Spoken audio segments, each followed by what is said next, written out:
The papers were signed in 11 minutes. He had expected it to take longer. He had expected something. Not a fight. He was done with fights. They had exhausted every version of fighting over the previous 8 months. But something. Some resistance. Some last word. The specific gravity of 7 years ending. She had sat across from his lawyer at the conference table and read each page with the attention she brought to everything she read. And she had signed where the tabs indicated. And she had slid the folder back across the table, and she had stood. "Elena," he said. She looked at him. He had a sentence prepared. Not an apology. They were past the territory where apologies meant anything. Something more like an acknowledgement. That it had been real. That 7 years was not nothing. She looked at him for a moment. Her eyes were the specific expression of someone who has already finished the conversation in their mind and is waiting for the other person to catch up. "Take care of yourself, Maxime," she said. She picked up her bag. She left. He sat in the conference room with his lawyer and the signed papers and the specific quality of silence that arrived when something large was over. His lawyer said something about processing times. He was not listening. He was thinking about the way she had looked at him.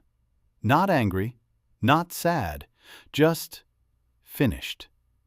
He had not known, sitting in that conference room, that she was already 3 months pregnant. He would not know for another year. Subscribe right now, because the moment he sees her on the street, with the stroller, and does the math, is the moment that changes everything. And what she says when he asks why she didn't tell him is the sentence that will stay with you. Stay until the end. His name was Maxim Volkov. He was 41 years old. He had built Volkov Capital over 14 years. Commercial real estate, development financing, the specific, unglamorous work of understanding which neighborhoods would change and buying before they did. He was not the richest man in the city. He was one of the most precise. He had made very few mistakes in business. His marriage had not been a business. That was, he had come to understand in the year after the divorce, the core of the problem. He had approached it with the same instruments he used for everything: assessment, optimization, risk management. He had treated friction as a problem to be solved rather than a sign to be read. He had been efficient when he needed to be present. Elena had told him this. She had told him in various forms across 8 months of deterioration, and he had heard the words and processed them as criticisms to be answered rather than truths to be understood. He had answered them well. He had remained throughout very reasonable. He had not understood what she was telling him until she was gone. This was, he had found, the particular punishment of being a certain kind of man. You understood the thing too late to use the understanding. He had thrown himself into work with the completeness of someone who had no remaining reason to leave the office before midnight. The company had grown. He had filled his days so thoroughly that he rarely had to be in the rooms of his apartment alone with the specific quality of absence that a person left when they had been present for 7 years and then were not. He managed. This was what he was good at: managing. He saw her on a Thursday in April. He was walking back from a site visit, a building on the east side, potential acquisition. He had been looking at the neighborhood for 8 months. It was a route he had not walked before. He had taken it because the meeting ended early, and the afternoon was clear, and he had, in a recent development he was still getting used to, started choosing to walk when he could. He turned the corner onto Melmichna Street. He saw her immediately, 30 meters ahead. Dark coat. The specific way she walked. He had known her walk for 7 years. It was not something that went away. She was pushing a stroller. He stopped. He did not mean to stop. His feet stopped without the decision to stop, the body registering something before the mind caught up. He watched her from 30 meters. She was talking to whoever was in the stroller. He could see the movement of it, the specific lean of a person talking to a small child. She was not looking in his direction. He did the math. The divorce had been finalized 14 months ago. The papers signed 16 months ago. The stroller had a child in it who was... He looked at the size of the stroller, the position of it, the general dimension of what was visible. Perhaps 4 months old. Perhaps 5. 4 months old. He counted backward. He counted backward again. The count came out the same way both times. He started walking. "Elena," he said. She turned. Her face went through several things in the space of a second. He saw them in order: recognition, assessment, a decision made, stillness. "Maxim," she said. He looked at the stroller. A boy. 4, maybe 5 months old. Dark hair. Asleep, deeply, the specific collapsed weight of a sleeping infant. He looked at Elena. She looked back at him. "How old?" he said. She held his gaze. 4 months, she said. He did the math one more time.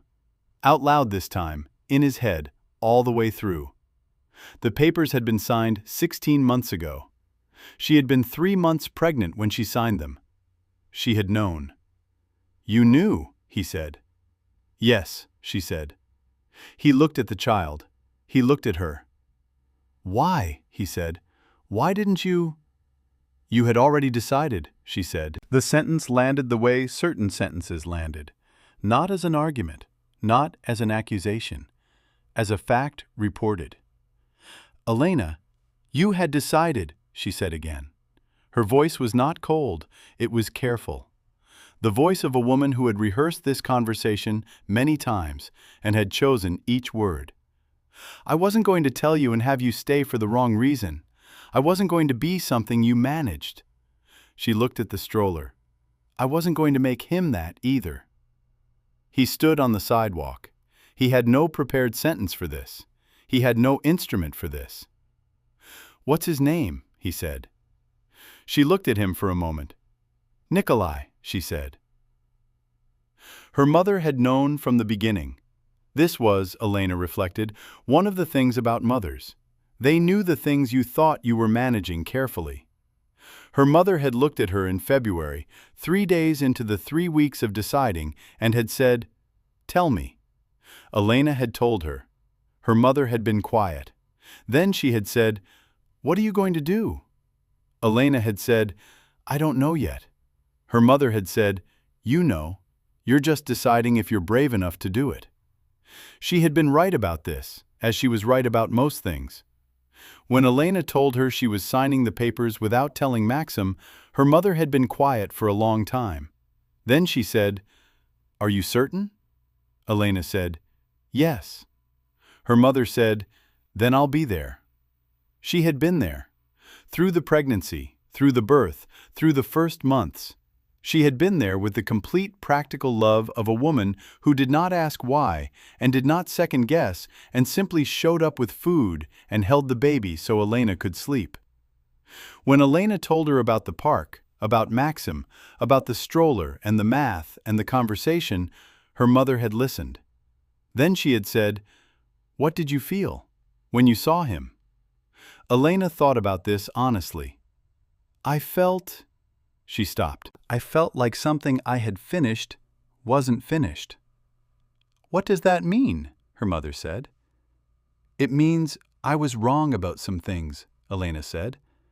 "Not about what I did, but about whether it was completely over." She paused. "I thought I was closing something. I think I was just pausing it." Her mother looked at her. "He was always going to have to hit the wall," her mother said. "Some men need to hit the wall before they can see what's in front of them." She paused. "The question is whether the wall taught him something or just hurt him." "I don't know yet," Elena said. "Then find out," her mother said. She had. She was finding out. She had found out on a Tuesday. She had known for 3 weeks before the meeting with the lawyers.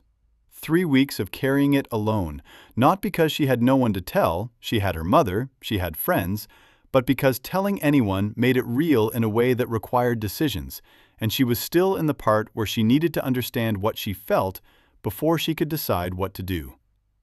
She walked a lot during those 3 weeks. The city had a specific quality in February. Cold enough to be honest, the light, flat, and direct, none of the softness that came with other seasons. She walked and she thought about 7 years, and she thought about the child that was 3 weeks old in terms of her knowing about it, though longer than that in every other sense. She thought about telling him. She played the conversation in her mind many times, all the versions. In the version where she told him early, before the lawyers, before anything was finalized, she could see exactly how it would go. He would sit across from her. He would be very still. He would think, which he did visibly, the specific quality of a man working through a structure. And then he would say, "We need to reassess." He would reassess. He would find the arrangement that was optimal. He would stay. He would stay. And he would be there. And he would be good at the logistical parts of it, because he was very good at the logistical parts of everything. And she would spend every day knowing that the reassessment was what had kept him. Not a choice. A calculation. She had been a calculation for long enough. She did not want Nikolai to be one. In the version where she said nothing, where she let the decision he had already made stand, where she signed the papers and built something new from what was left, it was harder, and it was honest. The hardest, honest thing she had ever considered doing. She sat on a bench in the park in the flat February light, and she made the decision. She went home. She called her mother. He did not sleep that night. He lay in the apartment, the large one, too large. He had stayed in it after the divorce because moving required decisions, and decisions required energy he had spent on work. And he looked at the ceiling, and he thought. He was a man who thought in structures. Problems had architectures. You found the load-bearing elements, and you understood the forces, and you made decisions accordingly. He could not find the architecture of this. She had been pregnant when she signed the papers. She had known. She had said nothing. She had said, "You had already decided." He had. He had decided. He had made the decision with the certainty he brought to decisions, with the analysis of 8 months of deterioration, with the conclusion that what they had built was no longer structurally sound, and the kindest thing was to be honest about this. He had been very certain. He thought about her face in the conference room, the 11 minutes, the way she had read each page. He had read that as composure, acceptance, the dignified management of something painful. He had not read it correctly. She had been reading the pages of her divorce agreement while carrying his child, and she had decided in those 11 minutes or before them, probably she had made the decision the moment she knew, probably she had spent weeks finding the architecture of it, that she was not going to tell him, because he had already decided. He thought about this phrase. He thought about all the things he had decided over 8 months. The arguments where he had presented his analysis and believed he was being honest when he was being defended. The conversations where he had listened to her words and responded to their surface meaning and missed what was underneath. The specific night when she had said, "I don't need you to fix this. I need you to be here." And he had said, "I am here." And she had looked at him with an expression he had not understood. He understood it now. He had been present in the room and absent from the room simultaneously. He had been doing this for years. She had stopped asking him to stop doing it. She had stopped asking for things entirely. He called her the next morning. She answered on the 3rd ring. "I need to understand something," he said. "Maxime, I'm not calling to argue," he said. "I'm not calling to change anything. I just need to understand." He paused. "You knew when you signed the papers." "Yes," she said. "You had decided before the meeting." "Yes." "Why that way?" he said. Why not before? Why not come to me first, before the lawyers, before—" "Because I tried that," she said. He was quiet. I tried it differently, she said. For 8 months I tried it differently, every version of it. And the answer was always the same. You would listen, and you would explain, and you would be very reasonable, and at the end of the explanation, nothing would have changed. She paused. I wasn't angry at you for that. It was just who you were. She paused again. Who you are. He said nothing. When I found out I was pregnant, she said, I sat with it for 2 weeks. I thought about telling you. I thought about what would happen if I did. She was quiet for a moment. You would have decided to stay. You would have made it work. You are very good at making things work. She paused. But you would have stayed for Nikolai, not for me. And I would have known that every day. And he would have felt it eventually. Her voice was level, not angry, not sad, just true. I didn't want that for him, or for you, or for me. He sat with this. He stopped. I know, she said. I know what it cost. I'm not pretending it was simple. You raised him alone for 4 months, he said. I have help, she said. My mother, friends. A pause. It's not easy, but it's honest. He was quiet. Elena, he said. Yes. I want to see him, he said. I'm not asking for anything. I'm not going to make this legal or complicated or... He stopped. I just want to see him, if you'll let me. A long silence. Why? She said. He thought about how to answer this honestly. Not reasonably, honestly. The way she had always asked him to answer, and the way he had always failed to. Because you were right, he said. You were right that I had decided. You were right about all of it. I was there and I wasn't there, and I knew it, and I kept thinking I could optimize my way out of it. He paused. I can't undo any of that. But I don't want him to grow up and find out later that his father knew and didn't ask. He stopped. I'm asking. The silence was very long. Saturday, she said finally. 11 o'clock. The park on Sadova. 1 hour. Yes, he said. Maxim, she said. Yes. 1 hour, she said. And you let me lead. Whatever he needs, I lead. You follow.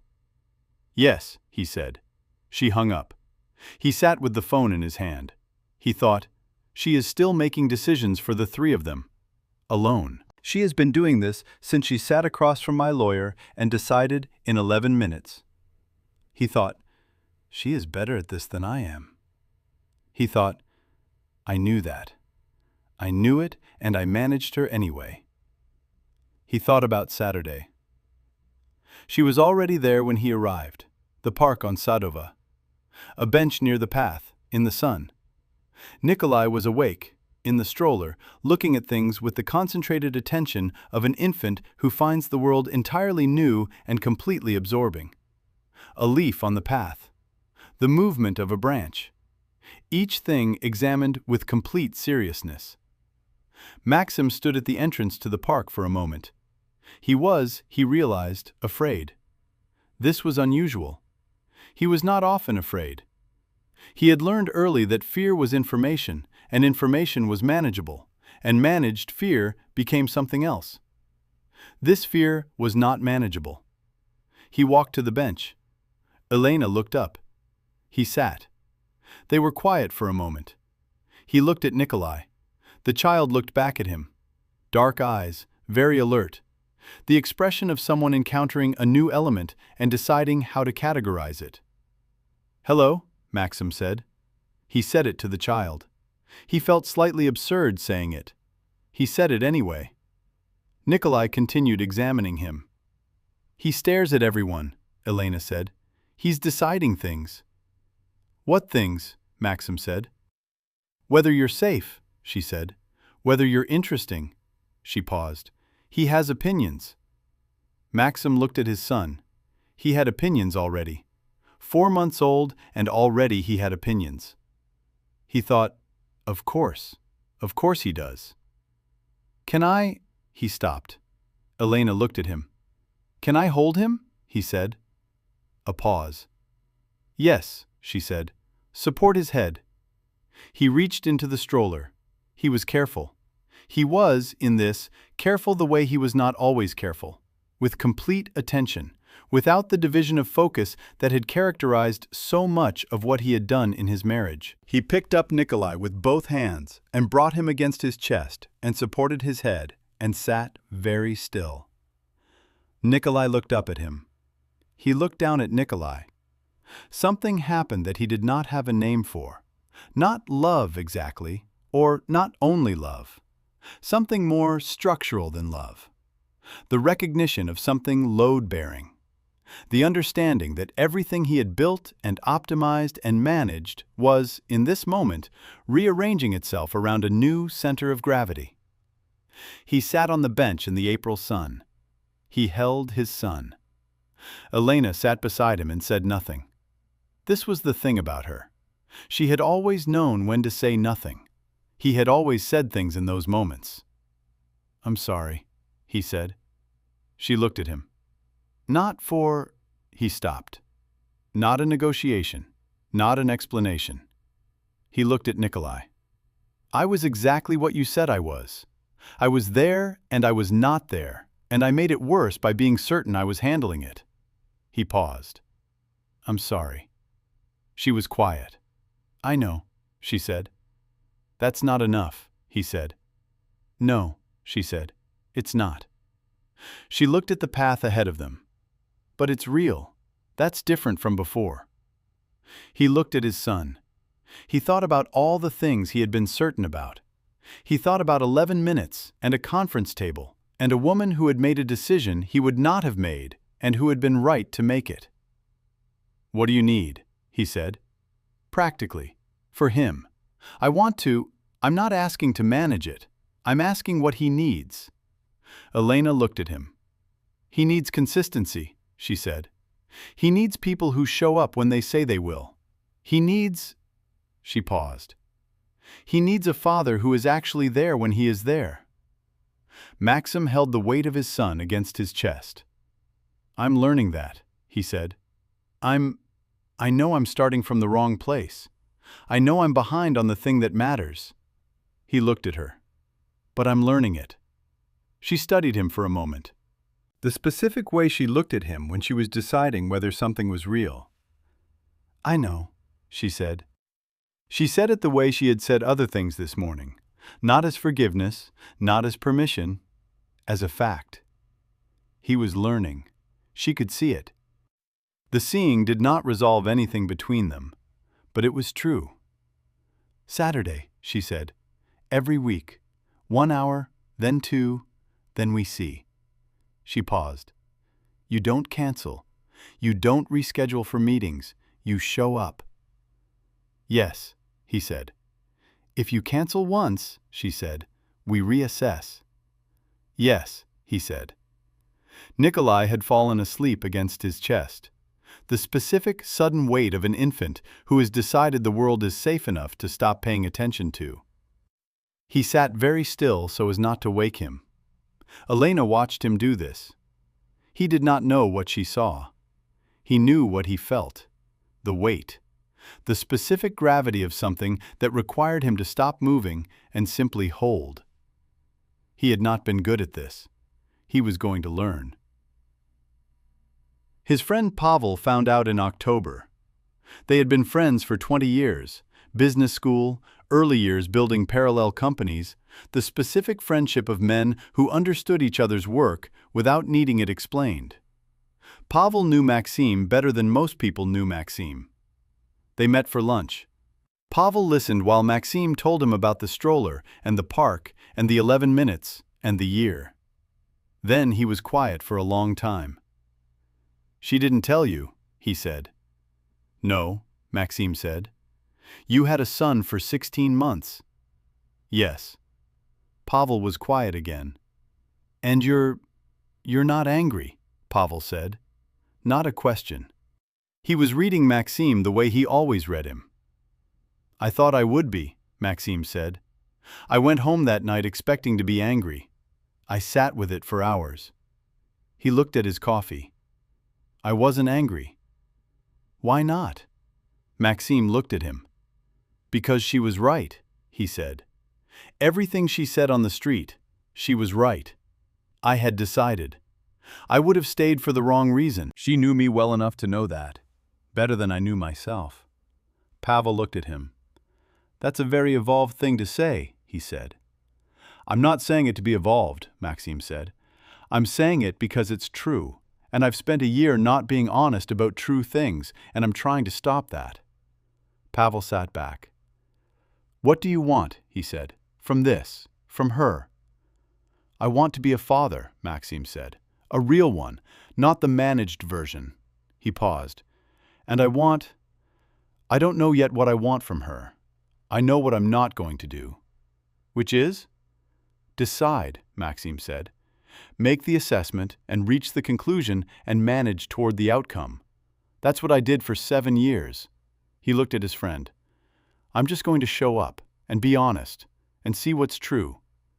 Pavel studied him. You canceled 3 deals in October, he said. Yes. Significant deals? Yes. For Saturday mornings? Yes, Maxim said. Pavel looked at him for a long moment. Okay, he said. Okay, Maxim said. You've never canceled anything for anything, Pavel said. Not in 20 years. Not a birthday, not a vacation, not… He paused. You canceled 3 acquisitions for a Saturday morning. Yes, Maxim said. Then you're serious, Pavel said. He picked up his coffee. About time. He showed up every Saturday. This was not a small thing for him. He had canceled things his entire professional life. Rescheduled, delegated, found the efficient solution. His calendar had always been a negotiation between competing priorities, and he had always found the arrangement that optimized the outcome. He did not negotiate Saturday. The 3 acquisitions he canceled in October were not small. The first was a mixed-use development on the South Waterfront. 18 months in the making, significant capital, the kind of deal that arrived twice in a decade. The seller had given a hard deadline, sign by Saturday noon or the deal moved to the next buyer. He had signed the papers on Friday evening. Not the acquisition papers. He had signed the papers declining the deal. His deputy director had come into his office on Friday afternoon with the expression of a man who believed he was about to watch something catastrophic. The waterfront deal, he said. The deadline is noon tomorrow. I know, Maxim said. If we don't sign, we decline, Maxim said. Draft the letter. His deputy looked at him. Maxim, this is… I know what it is, Maxim said. Draft the letter. He had not explained. The explanation was he had a son he was only beginning to know. The explanation was Elena had said consistency. She had said he would show up when he said he would show up. The explanation was he had spent 7 years optimizing toward outcomes and away from people, and he was not going to do it again on the 2nd week. He did not say any of this. He signed the letter declining the waterfront deal. He went home. He went to the park on Saturday. Nikolai was in a particular mood that morning. Alert, opinionated, interested in everything. Maxim spent an hour watching his son discover a puddle. The complete, serious joy of it. The puddle examined from every angle. The water touched and withdrawn from and touched again. The puddle fully understood before they moved on. He thought, I would have missed this. For the waterfront deal, he would have missed this. He had missed a great deal of things for a great many deals. He was done with that arithmetic. His assistant learned this within 3 weeks. She stopped offering Saturday alternatives. She moved things around it without being asked. He arrived at 11. He left at the agreed time. First 1 hour, then 2, then 3 as the months passed and Elena adjusted the terms based on what she saw. What she saw was he was there. Not present in the room and absent from the room. There. With Nikolai on the floor building things that fell down and building them again. At the park, pushing the stroller without his phone in his hand. At the kitchen table while Nikolai ate, paying the specific attention of someone who had learned that attention was not a resource to be allocated. but a practice to be developed. He was not good at it immediately. He was better at it than he had been. This was, Elena had decided, the relevant measure. On a Saturday in November, she made coffee while Nikolai was sleeping. Maxime was still there. He had been there for 3 hours, the new standard, and Nikolai had fallen asleep against him on the couch, with the confidence of a child who had decided someone was safe. He had not moved. She brought him coffee. She sat. "He does that with my mother," she said. "Falls asleep like that, on people he trusts." Maxime looked at the sleeping child. "He trusts quickly," he said. "He tests first," she said. "You passed the test." He looked at her. "What was the test?" he said. "Whether you were actually there," she said. "Whether your attention was real or performed." She paused. "He's 4 months, 7 months now. He doesn't have words for it, but he knows." He looked at Nikolai. He thought about a boy who was deciding things, testing, assessing, looking for the real thing underneath the performance. He thought, he gets that from both of us. "Elena," he said. "Yes." He looked at the window. He had been thinking about how to say this for 3 months. He had drafts of it. He had the version that was reasonable and the version that was honest, and he had been trying to make them the same version. "I know I don't have the right to ask," he said. "I know what I was and I know what it cost. I'm not asking for anything back." He paused. "I'm asking if there is a forward, not a back, a forward." He looked at her. "If there is any version of doing this together, differently, from where we are now instead of from where we were."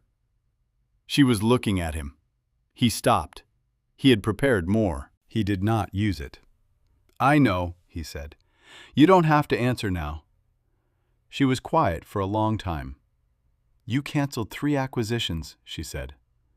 He looked at her. "In October," she said. "I heard from... It doesn't matter how I heard. 3 acquisitions that were significant." She paused. "For Saturdays." "Yes," he said. "You didn't tell me that," she said. "It wasn't about telling you," he said. "It was about just doing it." He paused. "Showing up is not a negotiating position. You either do it or you don't."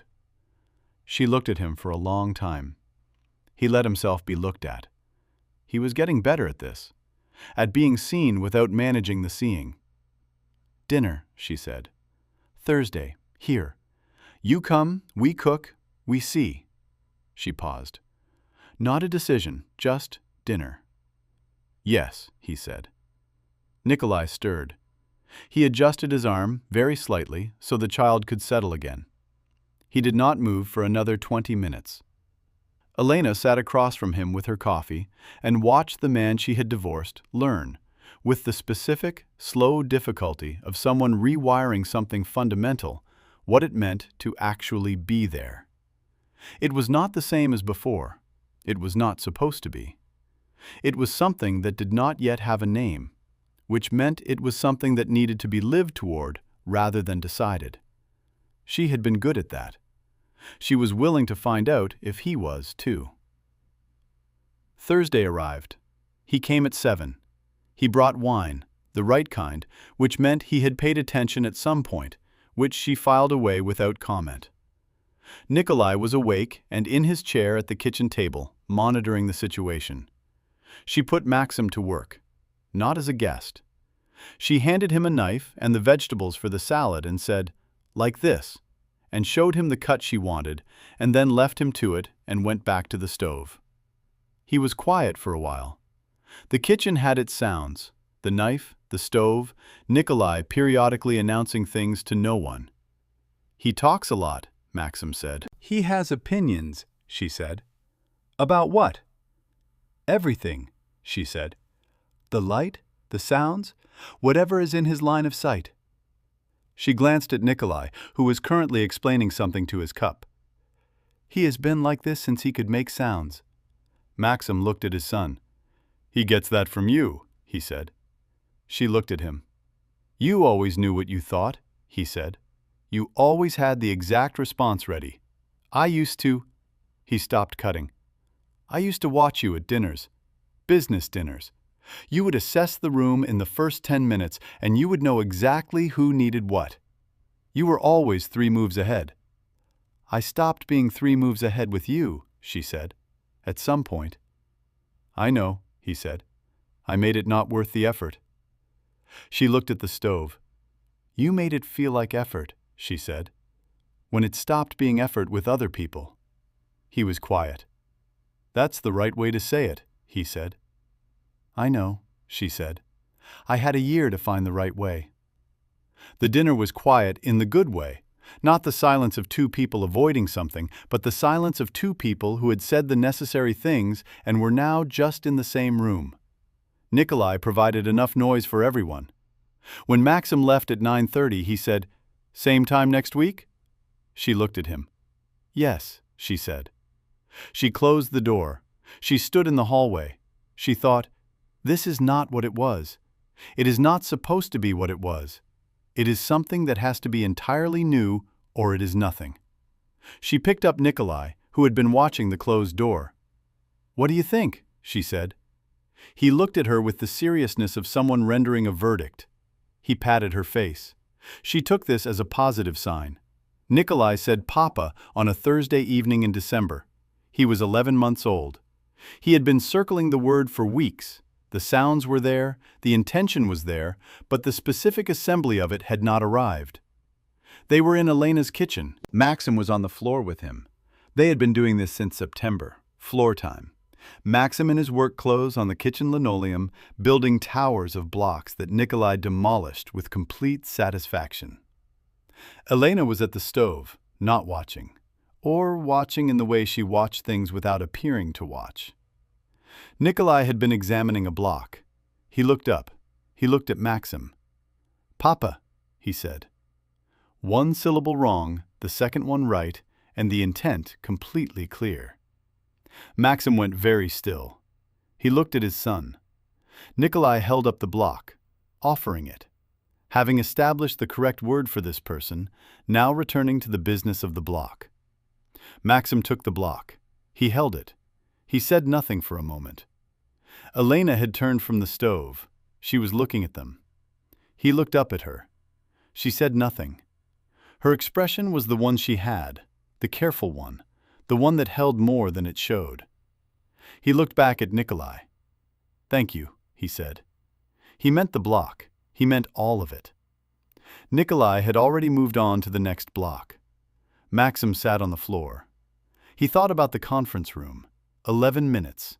Signed papers.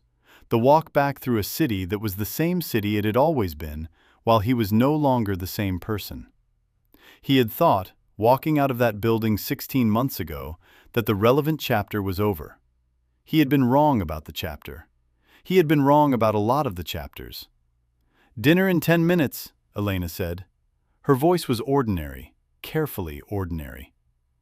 Yes, he said. He sat on the floor with his son and held the block. On Nikolai's first birthday, they were both there. Not together, not yet, not in the way that had a name, but in the same room. With Elena's mother and 2 of her friends and a cake that Maxim had ordered from the place she had mentioned once, 6 months ago, in passing, and that he had written down without telling her he was writing it down. She saw the cake. She looked at him. He said nothing. She understood. He had listened. He had been paying attention in the month she mentioned it, the month before he knew about Saturday, the month when he was still, in the taxonomy of what they were, only a man she had divorced. He had been paying attention anyway. She cut the cake. Nikolai looked at his piece with the seriousness he brought to all food, and then put both hands in it. The room laughed. Maxim laughed. It was the laugh of someone surprised by their own laugh, the real one that arrived without the preparation for it. Elena heard it. She had heard it before, rarely, in the 7 years when it arrived. She had thought, after the divorce, that she would not hear it again. She said nothing. She took a photograph of Nikolai with both hands in the cake. Later, much later, she would send it to Maxim. He would set it as the background of his phone. He would not tell her this. She would see it on a Thursday in February when he set the phone face up on the table, and she would look at it, and she would understand that he had been paying attention to the things that mattered for longer than she knew. She would not say anything then either. Some things did not need to be said. They only needed to be true. In February, he came to Thursday dinner and set his phone on the table, face up. She saw it before she saw anything else. The background was the photograph she had sent him. Nikolai on his first birthday, both hands in the cake, the specific expression of a child discovering that the world contained things worth this kind of attention. She had sent it the night of the birthday. A practical gesture, she had thought at the time that she was sending it because it was a good photograph and he should have it. She had not thought about what he would do with it. She looked at the photograph. She looked at him. He was not looking at her. He was washing his hands at the sink, talking to Nikolai, who was in his chair monitoring the arrival of dinner. He had not noticed her noticing. She stood in the kitchen for a moment. She thought about a woman on a bench in February in the flat, cold light, making a decision about what was honest and what was easy, and choosing the honest one. She thought about what honest looked like a year later. It looked like this: a man at her kitchen sink talking to her son who had canceled 3 deals for Saturday mornings and learned the right wine and written down the bakery she mentioned once and put her photograph on his phone without telling her. It looked like something that did not yet have a name. She was, she thought, willing to find out the name.